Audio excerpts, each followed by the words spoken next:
because in the period immediately following her escape from the fire, she gave various accounts to Serb soldiers and a doctor of how she received her horrific burns. The trial chamber has found that Zera Toriachanin is a witness of truth. Her differing accounts do not cast doubt on her evidence.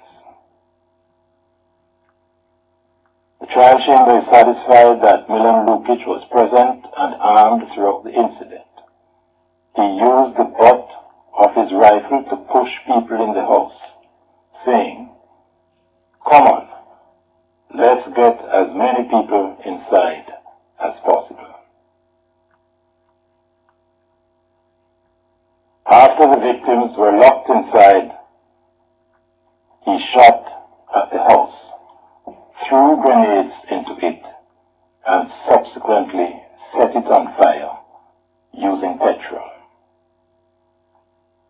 However, with respect to Sredoje Lukic's presence during the incident, the trial chamber, by majority, Judge David dissenting, has found that Zera Toriachanin's evidence is inconclusive, and the chamber, by majority, Judge David dissenting, is not satisfied that Sredoje Lukic was present at the Visegrad incident.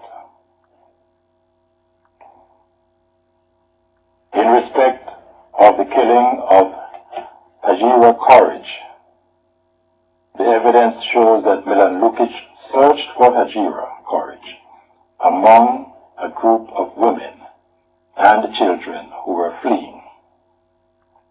Once he found her, he singled her out and shot her at point-blank range.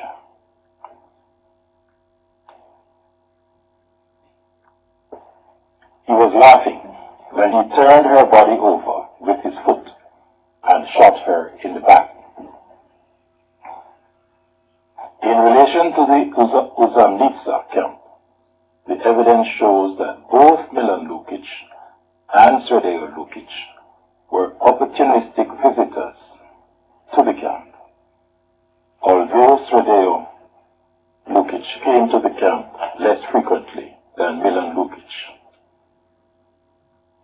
When at the camp, both Milan Lukic and Sredoje Lukic severely and repeatedly kicked and beat the detainees with their fists, with truncheons, with sticks, and rifle bolts.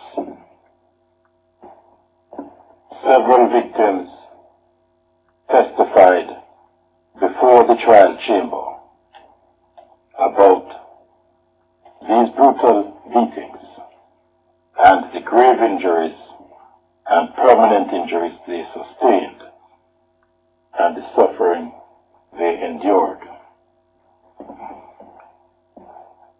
Milan Lukic presented alibis for the Drina River, the Vada Factory, Pioniska Street, Visegrad, and the Uzamnica camp incidents. The Drina River and Vada Factory alibi is that Milan Lukic was in Belgrade and Novi Pazar in Serbia from the 7th to the 10th of June, 1992. The trial chamber has found that the alibi suffers from a number of glaring inconsistencies and has held that the evidence of two key witnesses, MLD1 and MLD10, is lacking in credibility. MLD10 also testified in support of the alibi for the Visegrad incident, that at the end of June 1992, Milan Lukic was in Rieste for 3 or 4 days.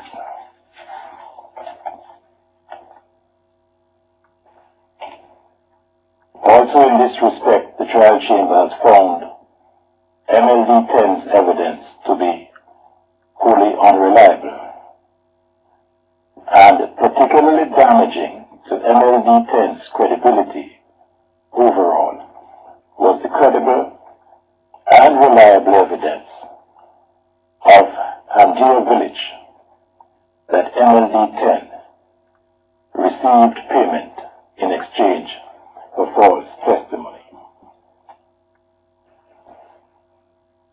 Milan Lukic's alibi for the Pioniska Street incident is that on the 13th to the 15th of June 1992, he was deployed as a reserve policeman in Copito.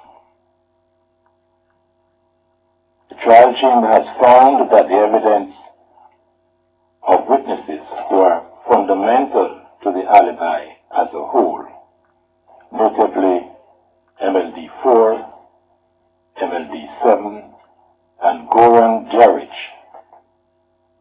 exhibit discrepancies on matters central to the alibi. The trial chamber has also found MLD 4's and Goran Djeric's evidence to be unreliable. There was little evidence advanced in support of the alibi for the Uzannica detention camp charges, according to which Milan Lukic was imprisoned for some of the relevant time.